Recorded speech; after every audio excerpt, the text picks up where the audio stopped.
ધુલિયા ચોકડી પાસેની આ ઘટના છે, જેમાં 11 થી વધુ ગોડાઉનમાં આગ પ્રસરી ગઈ છે। પ્લાસ્ટિકમાં આગ લાગતા અફરાતફરી મચી ગઈ અને તમામ ગોડાઉન આગમાં બળીને ખાખ થઈ ગયા છે। પ્રાંત અધિકારી દ્વારા મેજર કોલ પણ જાહેર કરવામાં આવ્યો છે, તો ફાયર વિભાગની 15 થી વધુ ગાડીઓ ઘટનાસ્થળ પર પહોંચી ગઈ છે અને આગના ગોટે ગોટા 2 કિલોમીટર દૂર સુધી દેખાયા છે। બારડોલી, કામરેજ, વ્યારા, પીઈપીએલ, હોજીવાલા સહિતની ફાયર ગાડીઓ દોડી આવી છે। ભંગારના ગોડાઉનોમાં પ્લાસ્ટિકનો સામાન વધુ હોવાથી આગ પર કાબુ મેળવવામાં મુશ્કેલી સર્જાઈ રહી છે, તો પોલીસ અને પ્રશાસનના અધિકારીઓ પણ ઘટનાસ્થળ પર પહોંચી ગયા છે। ફાયરની તમામ ટીમો આગ પર કાબુ મેળવવા માટે સતત પાણીનો મારો ચલાવી રહી છે। બારડોલી ધુલિયા ચોકડી પાસેની આ ઘટના છે। લગભગ વાત કરીએ તો 11 થી વધુ ગોડાઉનમાં આ આગ છે તે પ્રસરી ગઈ છે। આપની ટીવી સ્ક્રીન પર આ એક્સક્લુઝિવ દ્રશ્યો આપ જોઈ શકો છો। પ્લાસ્ટિકમાં આગ લાગતા અફરાતફરી મચી ગઈ હતી। હાલ તો જે ફાયરની ગાડીઓ છે તે પણ ઘટનાસ્થળ પર પહોંચી ગઈ છે અને સતત પાણીનો મારો ચલાવવામાં આવી રહ્યો છે। આગને કાબૂમાં લેવાના પ્રયત્નો હાલ કરવામાં આવી રહ્યા છે। આપને જણાવી દઈએ, ભંગારના ગોડાઉનમાં આગ લાગી છે અને હજુ પણ આ આગ બેકાબુ જોવા મળી રહી છે। આગના જે ધુમાડાના ગોટે ગોટાઓ પડ્યા છે અને તે પણ લગભગ વિસ્તારના 2 કિલોમીટર આસપાસના વિસ્તાર સુધી ગોટે ગોટા જોવા મળી રહ્યા છે।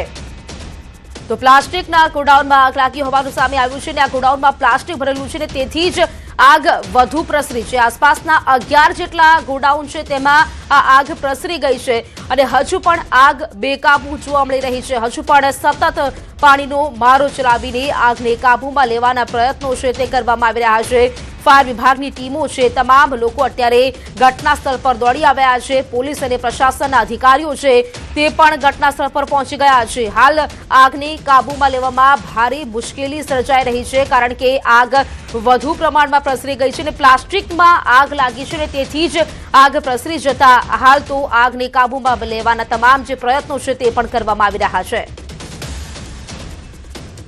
2 વાગ્યા 2:30 વાગ્યાની ઘટના છે, જે ભંગારના ગોડાઉનમાં આગ લાગી છે। આગ લાગવાનું કારણ તો હજુ સુધી માલુમ નથી પડ્યું, પણ અમે આવ્યા ત્યારે ભંગારના ગોડાઉનમાં આગ હતી, જેના અનુસંધાને જિલ્લા ફાયર હેડક્વાર્ટરની બારડોલીની 4 ગાડીઓ ઘટના સ્થળે હતી।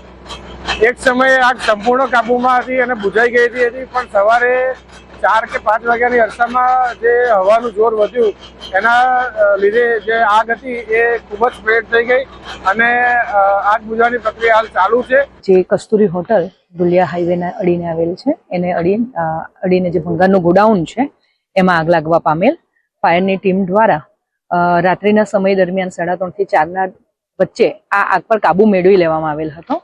ત્યારબાદ વધારે પવનના કારણે આગ ફરીથી રીજનરેટ થઈ છે અને આગ થોડી વિકરાળ બની છે, કારણ કે ગોડાઉનમાં પ્લાસ્ટિક અને મોટાભાગનો કચરો છે। એથી અમારી ફાયરની ટીમ જે છે એને કંટ્રોલ કરવા માટે અત્યારે બી સતત એમના પ્રયત્નો ચાલુ છે। સુરત જિલ્લાના બારડોલી નગરપાલિકા વિસ્તારની અંદર કસ્તુરી હોટલની નજીક રાત્રિના સમયે 2 વાગ્યે ભંગારના ગોડાઉનમાં ભીષણ આગ લાગવા પામી હતી। સીધા દ્રશ્ય બતાવવાનો પ્રયાસ કરીશ કે હાલ જે આ કસ્તુરીની બાજુમાં આવેલું જે ભંગારનું ગોડાઉન છે, ભંગારના ગોડાઉનમાં પ્લાસ્ટિકનો જથ્થો વધુ હોય, જેના કારણસર આગે વિકરાળ સ્વરૂપ ધારણ કર્યું છે અને ખાસ કરીને આ જે આગ લાગવા પામી છે રાત્રિના 2 વાગ્યાના સમય દરમિયાન। પરંતુ આગ જ્યારે પ્રથમ તબક્કે કાબૂમાં આવ્યા બાદ જે પ્રેશરથી પ્લાસ્ટિકને દબાવીને જે ભંગારના ગોદામની અંદર સ્ટોરેજ કરેલ હોય, એટલે અંદરથી ફરીવાર આગ ભભૂકતા હાલ આગ બેકાબુ બનવા પામી છે અને જે જિલ્લા વહીવટી તંત્ર દ્વારા પણ અને પ્રાંત અધિકારી દ્વારા આ આગને મેજર કોલ જાહેર કરવામાં આવ્યો હતો અને મેજર કોલ જાહેર કરાતા 12 થી 15 જેટલી ગાડીઓ ઘટના સ્થળે પહોંચી આગ ઉપર કાબુ મેળવવાનો હાલ પ્રયાસ હાથ ધરવામાં આવી રહ્યા છે।